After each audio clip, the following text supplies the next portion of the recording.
Okay, a little something different this week on the channel. Something that I've been meaning to do for for a little while now. Excuse me, but haven't gotten around to. Instead of a scripted analysis of a film, I wanted to take a shot at breaking down and ranking the films of my all-time favorite director, Stanley Kubrick, who I believe is the best who has ever done this. He was my cinematic hero, and whenever he released a film, unfortunately, not many in the last 30 years of his career, um, or 25 years anyway, um, it was an event, right? And it was something that you just waited for. As soon as you heard word that he was going to film something, you just were on pins and needles until it was released. And unfortunately, it was a long wait because he was such he hated the word perfectionist, but he was. I don't think there's any doubt about that, based on the meticulousness of the process for him, the years of research, the many, many, many takes that he forced actors to go through when he was finally in production, etc. So this will be a lot of fun. I'm going to do all 13 of his films, going back all the way to his very first Fear and Desire, which wasn't even available to be seen for quite some time before it was kind of found and resurrected, all the way through Eyes Wide Shut from 1999, which was released after his untimely, unfortunate death. So with all that said, let's take a look at this. And I would love for you guys to take notes and take issue with some of these rankings if you don't agree with them. I would love to hear what you guys think and where you would place these films if you were going to do a similar ranking. And that's what I love about this kind of thing, is the possibility for friendly, good-natured debate, because art is so subjective. To be able to talk about why we like certain things, why we prize certain things over others. We see something great, others see something they don't like, and to kind of compare ideas as to why, I think is what art is all about. So with that said, let's take a look at this and start with Fear and Desire. Now, I don't think any of Kubrick's films, even the early stuff, none of them are unwatchable. They're all great in certain ways. His early films are obviously the works of somebody finding his way in this medium, and they're not accomplished works. He's not Orson Welles, who hits the scene and makes the greatest film of all time in his first effort. Kubrick takes a little while to get things going, but even in these early films, you see the potential, you see the eye that he has for filmmaking. That shouldn't come as a surprise, considering obviously that he started as a teenage photographer, staff photographer for Look magazine. He always had an incredible eye, and his films, even Fear and Desire, they're amazing to look at and to study, and you can see little seeds of what will come, even if they are kind of unformed, inchoate works that pale in comparison to what he does as a mature artist. So that said, there's a D listing here. I'm not going to put anything in the D rankings. I think there are merits to be had and to be seen and analyzed in all of his works. D to me means a pretty awful film. I don't think any of his films fall into that category. Even the amateurish Fear and Desire, because it looks beautiful. And again, you see what is to come. So we're going to take that and we're going to put it in the C there. I don't think there's any way to justify going any higher with it. It is only about 70 minutes long. And in fact, there was a U.S. cut that was released. That was at the Venice Film Festival when it was released in 1952. Kubrick makes this film when he's only 23 years old. He doesn't really know what he's doing. He's working with money provided to him largely by his father. The whole thing is made for about $50,000, which is nothing even for that time. In fact, he was embarrassed enough by it that he actually tried to have all of the prints destroyed because he didn't want anybody to look at it. He was embarrassed by it. But thankfully, it survived, and again, we can kind of see what is to come for him as an artist. So it's worth looking at. The images are beautiful. The thing about Kubrick is that in all of his works, his overriding theme, it's very, very similar to Shakespeare, and that Kubrick and Shakespeare both were obsessed by human nature, human behavior, what it is that makes us human, the things that make us tick, what makes us fear and hope and love and hate, and all of these things that go into the experience of being a human being. They're at the heart of all of his films. And he is obsessed with war and why we fight war, what that reveals about us as a species, and really the dichotomy of that for the human species, right? We are capable of such greatness, such lofty things, but at the same time capable of such terrible things, such awful things. And that paradox is fascinating. Why are we this way? How can we be capable of such destruction, but also of such beauty? So he makes a number of war films, but human behavior and especially, the dark aspect of human nature really up there with all of his films. So we'll place that there. He follows that up with Killer's Kiss a couple of years later. And again, I think that's another film that falls into that C category. He's still finding his way. It's another very short feature. He made a boxing documentary before he makes this, and the main character, the heart of this film, is a boxer who becomes infatuated with and starts a relationship with a dancer who is mixed up with a bad guy that he tries to rescue the girl from. And that kind of takes up most of the film, their relationship, their budding relationship, and his desire to rescue her from this really bad guy who is violent and is not very, very nice to her, to anybody. One of the great aspects of it is, again, the imagery, and it's probably most well known for its climax in which the main character and the bad guy basically chase each other and fight, and the bad guy actually wields an axe in a mannequin factory. It's a little disconcerting, but quite enjoyable to watch before the main characters manage to get away and reunite and ride off into the sunset, as it were, at the train station. Worth a watch, not a great film. Again, interesting things to see. So that's followed in 1956 by what Kubrick goes on to feel, and what most critics feel is his first mature work, which is The Killing with Sterling Hayden. I'm going to put that solidly in the B category there. Really good film, a little uneven in the pacing and the characterization. Super compelling to watch. Sterling Hayden, great actor. Obviously, he utilizes him again in Dr. Strangelove, which is a few movies down the road here. Just, again, a great movie about a guy who's a criminal, gets out of prison, can't stay out of that life of crime, and decides to engineer this heist of a racetrack. And one of the things about it, the human experience and the things that happen to us throughout our lives that is common for all of us, is facing things that are beyond our control. Things that we have to deal with that there's no way we can control them. We're at the mercy of fate in a lot of ways, and chance, circumstance. This happens at the end of this film.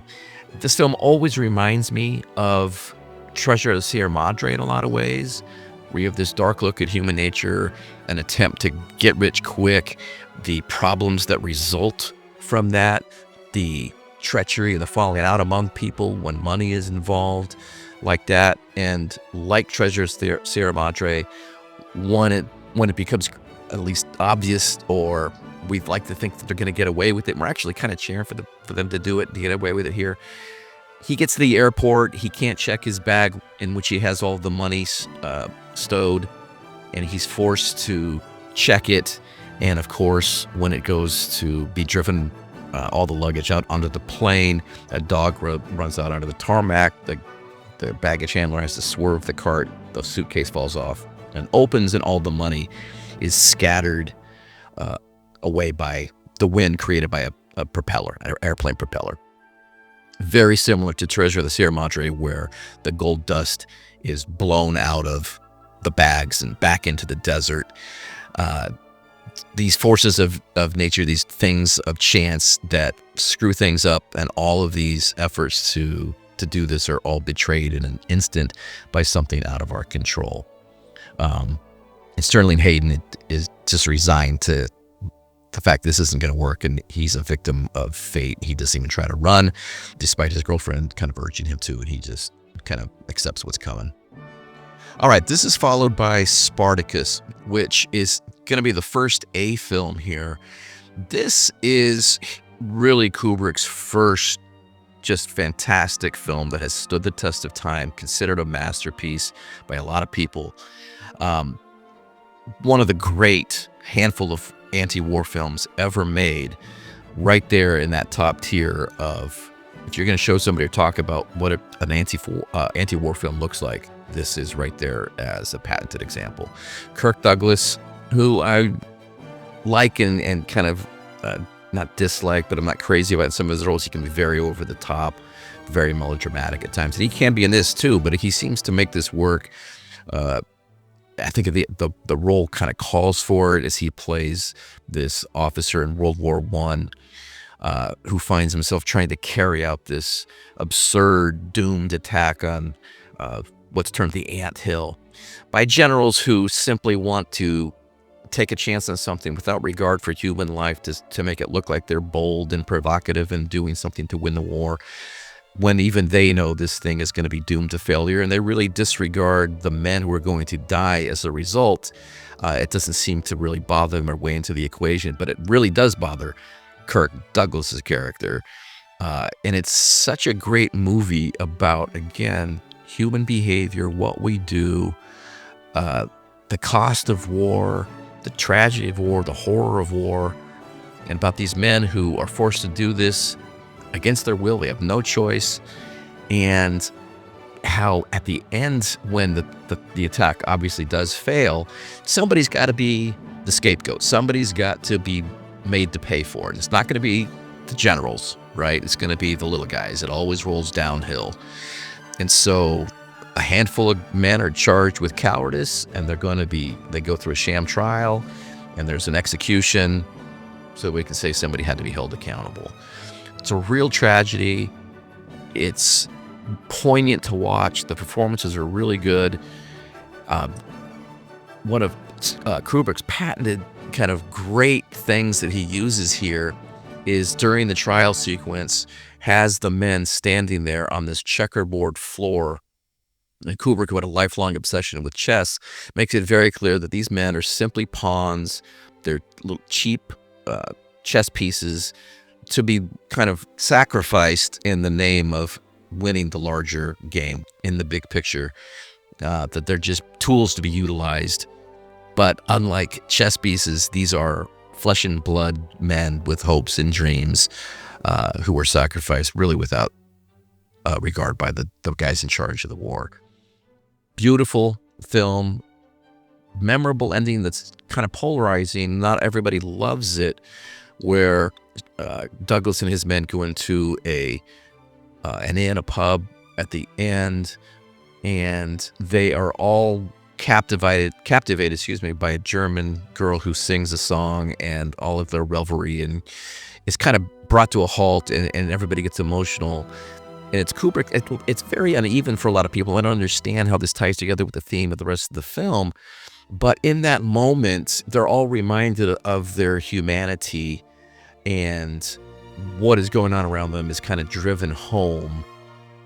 Does it work for some? Yes, I think it does. Others don't like it. Matter of taste, but certainly memorable. All right, that's followed by Kubrick's only directing job for hire. He's brought in by Douglas to direct Spartacus after Anthony Mann has been fired as director after just 3 weeks of filming.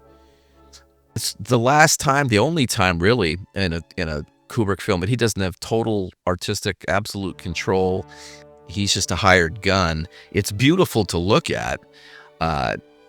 It's that quintessential sword and sandal epic that was so popular in the 1950s and early 1960s.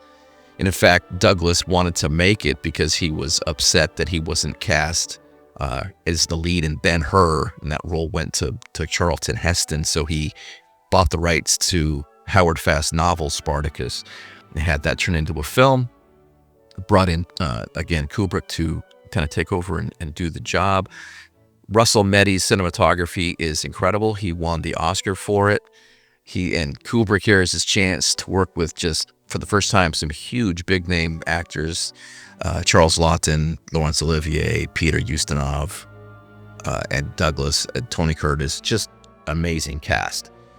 So this is where, and obviously the famous I Am Spartacus at the end has kind of stood the test of time in the pop culture.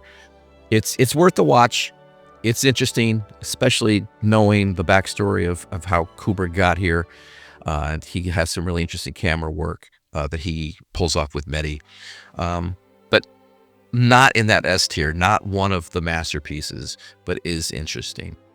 All right, that brings us to Lolita, which is a interesting film. I'm going to put it in B simply because this book, right, this classic piece of 20th century literature by Vladimir Nabokov, is really, it's always been called unfilmable, and it really is. The narrative is in the first person by Humbert Humbert, who is one of, if not the most unreliable character in literature. And we don't know as readers what the heck is true, what is not, what's in his head, how much of this is imagined. There's no way to know. And obviously the subject matter is going to be forever controversial, as it should be, right? He's obsessed with young girls, and he comes to form this really inappropriate relationship with the character called Lolita. He marries her mother just so he can stay close to her. It's awful, right? And they can't really capture what Nabokov is going for in the book because you can't do it on screen, particularly in 1962 when the movie comes out. It's just, there's no way for it to be done properly to capture what it is that Nabokov's trying to stress. And it's just so toned down and watered down that it just loses the narrative there. I don't think it helps. I'm a huge fan of Peter Sellers. I don't think it helps that Sellers in this is, I think, too over the top as Claire Quilty, and his character is much, much, much larger in the film than it is in the book.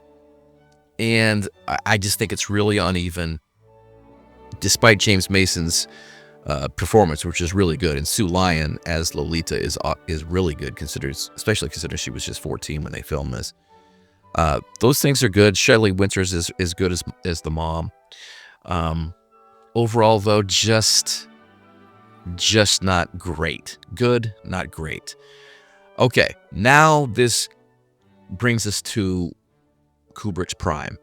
This is where he hits his stride as a filmmaker and has a 10-year run, actually an 11-year run from 1964 to 1975, that is unmatched in the history of film. Because he comes out after Lolita and he makes 4 consecutive masterpieces. Just flat out masterpieces. I don't think there's any doubt, shouldn't be any doubt about any of these. And it begins with Dr. Strangelove, which is the single greatest satire in the history of cinema, right? Satire is a lost art these days. We don't see a lot of it in film or in literature. And Kubrick didn't even start out to make it as a satire. He started out to make it as a serious look at the possibility of accidental nuclear war and nuclear Armageddon. But the more research he did and the more thinking that he did, the more he came to realize that the idea of quote-unquote winning a nuclear war is an absurdity. There is no winning a nuclear war. A nuclear war will destroy the planet, destroy life on the planet, and it's sayonara. There's no way to do it. So the fact that we, as a species, put ourselves in a position where we're on the brink of annihilation simply because we had unlocked and discovered the secrets of the universe, and of course, as humans, put it to work for a weapon right out of the chute, I think it says a lot about us. And again, that juxtaposition of human beings capable of greatness, but capable of such tragedy. So to think that we were so close a number of times and even had the ability to put ourselves in a position to destroy ourselves is quite sobering. And all you can do is kind of, I think the best way to attack it is to put it in this satirical framework to shine a light on mankind's absurdity, our foibles, our vices, our silliness in looking at a thing like this and somehow convince ourselves that we could win. And he explores all of that. The performances are incredible. George C. Scott is unforgettable. Obviously, Peter Sellers is just the star of the show in 3 different roles. And Slim Pickens' iconic performance as the bomber pilot. Everything works. It is hilarious. And if you haven't seen this, it's a must-see, okay? It is laugh-out-loud funny, but it also gets you thinking, and it stays with you, and it should. One of my all-time favorite films. Okay, so that brings us to Kubrick's magnum opus, right? I don't think anybody would disagree that his greatest single cinematic accomplishment is 2001: A Space Odyssey. This is an absolute masterpiece without question. You can make a strong case that it had changed cinema more than any film other than Welles' Citizen Kane, that the storytelling with such minimal dialogue and such incredible visuals just completely changed the landscape. And again, an exploration of the species. Why, despite millennia of evolution, and progress, why can't we shake this tie and inclination to commit violence? Why do we remain these violent creatures where violence seems to be the go-to knee-jerk reaction to whatever problem we're facing?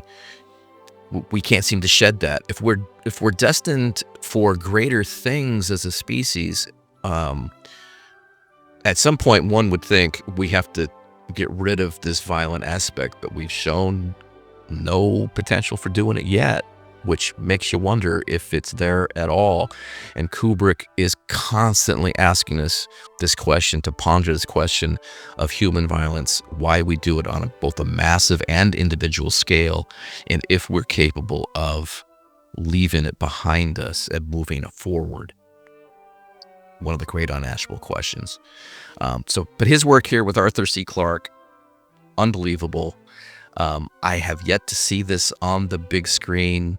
I've looked all over the place, especially when it's had anniversaries. Haven't been able to do it. It's on my bucket list. I've seen this film so many times. The idea of seeing this on a gigantic screen, it's just one of those things that's got to happen at some point. All right, so A Clockwork Orange. Again, we're in this period where everything's up here on the S tier. One of the other fantastic satires of all time in cinema. Kubrick's take care of the Anthony Burgess novel. This is one of the great adaptations ever of a book. It's so faithful to the book, but in a way that isn't slavish, that it's Kubrick makes it cinematic, but he stays true to what Burgess does. I would say probably the greatest piece of narration in a film that I've ever seen. Kubrick's writing of it from the Burgess novel, and then that narration as done by Malcolm McDowell, the lead character, just absolutely pitch perfect and amazing. But again, this idea of violence being a part of who we are, and that there's kind of, to get past it, it has to happen by natural means. So the film is about an artificial way of trying to quote-unquote cure us of committing violent acts. But if it's a matter of the impulse being stunted because it makes us physically ill, and it's not born from a desire, a disinclination to do it, then we're not really human anymore. We've lost our free will. So the meaning of the title, which I think is lost on a lot of people, is that if you want to commit violence, but you cannot simply because you've been, in essence, programmed not to, you're not a human being anymore. You're not an organic orange if we use that as the metaphor. You are a clockwork orange. You're a mechanical orange. You look like an orange on the outside. You're a machine on the inside. And that's what it would be as a human being. If you can't make your own choices and you've been programmed to do what you do or not do what you do, you're not human anymore. So the cost of doing business sometimes in the world and in civilization is, yeah, there are going to be atrocities committed, bad things committed. We're going to try to move forward, but you can't do it by robbing people of their humanity. Great movie. Hard watch at times. There's a lot. It's very violent, but it is incredible. All right, that brings us to Barry Lyndon, which is his most underrated work. This is the masterpiece that I think most people maybe have heard of, not enough people have seen. It's called by many people, and it has been over the past half century, as boring. I don't think it's boring at all. I think it's unbelievably compelling. Ryan O'Neal, far from being a great thespian, is actually really good in this. Leaps and bounds his best performance. And Kubrick takes Thackeray's novel about social climbing, and it's very Gatsby-esque, right? It's for me anyway, it's very reminiscent of Fitzgerald's The Great Gatsby, where you have this social climber, but kind of unlike Jay Gatsby in that novel, Redmond Barry here is just kind of rolling. He's trying. He's confused. He doesn't really seem to know what he wants. He doesn't at times care how that impacts other people when he's chasing what he thinks he wants. And he rolls with it and becomes a victim of circumstance in a lot of ways before he becomes much more manipulative and harms the people around him in ways that come back to get him in the end. And in the grand scheme of it, it is probably the most beautiful movie ever filmed. Kubrick's direction and John Alcott's photography that utilizes natural light almost exclusively, not totally, but almost exclusively, is mind-blowing. You can freeze this film at any point and it's worthy of being printed out and put in a frame and hung on your wall. It's that gorgeous to look at. Kubrick notoriously took lenses from NASA, camera lenses from NASA, and customized them for cameras so that he could film in candlelight to get those scenes inside lit only by candles, which had never been done in film. And it's absolutely stunning. I know that Martin Scorsese has said this is his favorite Kubrick film. I'm not ready to go that far, but it is certainly a masterpiece, certainly worth a watch. I watch it probably at least once a year, and it is amazing.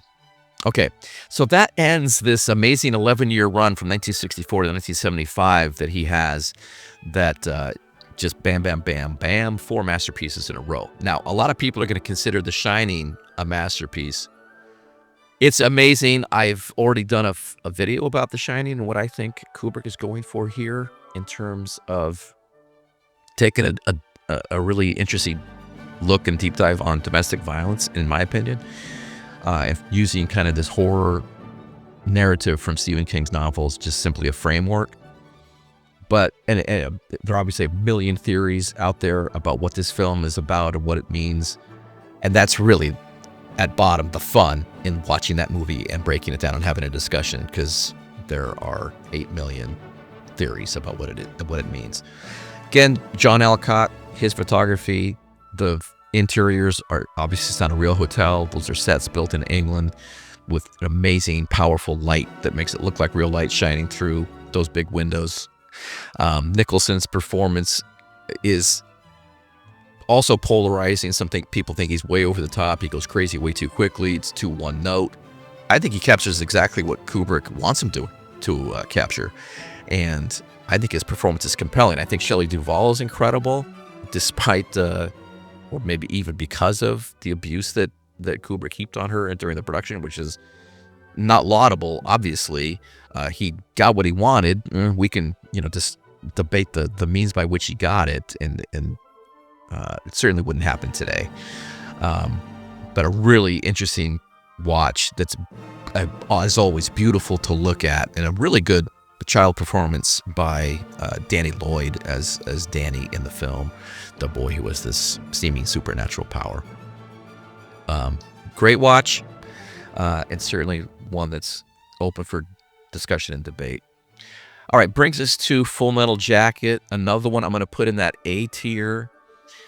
That this movie comes under a lot of fire when it does, because people think that the two halves are so fractured that they don't seemingly go together, that you have this long opening sequence at Paris Island as Marines are training to be shipped off to Vietnam, and the tragedy that ensues there, and then the second half in Vietnam that is so tonally different, and it throws a lot of people off, and they can't kind of put it together and have this cohesive cinematic experience. I think that dichotomy is exactly what Kubrick's going for. This is as kind of connected to a line spoken by Matthew Modine's Joker character later in the film. It's about the duality of man, right? Joker in the film wears a peace button on his uniform, but he has "Born to Kill" scrawled on his helmet. And he even tells the general at one point, he's speaking to the Jungian thing, right? The duality of man. I think the structure itself speaks to the duality of man. It's fractured, just like we're fractured. Our psyches are fractured. Our behavior is fractured. But there's also kind of this, I don't want to say hopeful, but Kubrick emphasizing that these Marines, kind of, again, going back to Clockwork Orange a little bit, trying to be trained to be these single-minded robots in a way, trying to be taught and conditioned to approach things the exact same way, and with this focus that is reflexive and reactive and not thoughtful. But that's not what we do as people. And so I think what happens in the second half is you see that training, it's there in the background, but there's at no point do we ever truly shed our humanity, at least most of us. And we see this in the characters in the film. They have real problems with what's going on around them. It's impossible just to kill reflexively and not think about it and not have it affect you. And that is brought home in devastating fashion in this film, as it makes its way through this really, really powerful conclusion with a sniper. Great filmmaking. All right, so finally, that brings us to Eyes Wide Shut, which might be Kubrick's most polarizing feature of all. I remember seeing it in 1999 and just being seated around people who were openly talking about how they disliked it, they didn't get it, it wasn't what they were expecting. And I think that's the biggest problem. People wanted a sexy thriller with Nicole Kidman and Tom Cruise, and they only got a small snippet of that. Kubrick, it wasn't going to make Fatal Attraction, right? He's a much more cerebral filmmaker than that. He's going for huge, big ideas. And here, this idea of marriage and the idea of sex within marriage and what that does to people in terms of their fears, their jealousies, their insecurities. It's a dream, right? And which literally ties to the title of the novel from which Kubrick is adapting his film. It's not meant to be taken literally. And I think this is where most people will go wrong. They take it literally. Tom Cruise is moving through this in a dream state, and these characters all serve psychological functions, and they are symbols, and there are doppelgangers, and the lighting is all symbolic, every bit of it, okay? To explore Tom Cruise's insecurities and fears and masculinity as a man married to this woman, and things that happen to basically not fracture it, but certainly take shots at it, and he struggles to keep it together and keep himself together. And the New York that why people ripped it as well, that's not New York, obviously. It doesn't look anything like New York. It's obviously a set. That happened because Kubrick didn't want to fly to New York and film on location. He was stuck in England because he hated flying. he would have done the same thing in New York. It doesn't look like New York because it's not New York. It's a dream New York. It's a dream that we would all have in our heads if we were dreaming and not in reality. And that's part of the point. I think it's an incredible film. I think it's an incredible exploration of these ideas that I stated earlier. Kubrick thought it was his best film when he was finished right before he died. He thought it was his masterpiece. Again, I'm not ready to take it that far. It's a great film. I think it's unfairly maligned and dismissed. I think it's absolutely in that A tier. But out of those 13 films, you have 4 rock-solid, absolute masterpieces that he made all in a row, headlined by 2001, which is going to go down and already has gone down as one of the handful of the greatest films in the history of cinema and his magnum opus. So I'm curious to know what you guys think. Please, drop some comments into the box there. Like, subscribe, all that good stuff. It helps the channel. I'm really trying to grow this thing as much as possible. I'm having a blast doing it. I hope you guys are enjoying it. And I'm looking forward to seeing what you have to say. So, hey, if you lasted this long, which I hope you have, thanks for staying in there. Thanks for watching and supporting. And we'll see you down the line. Thanks a lot.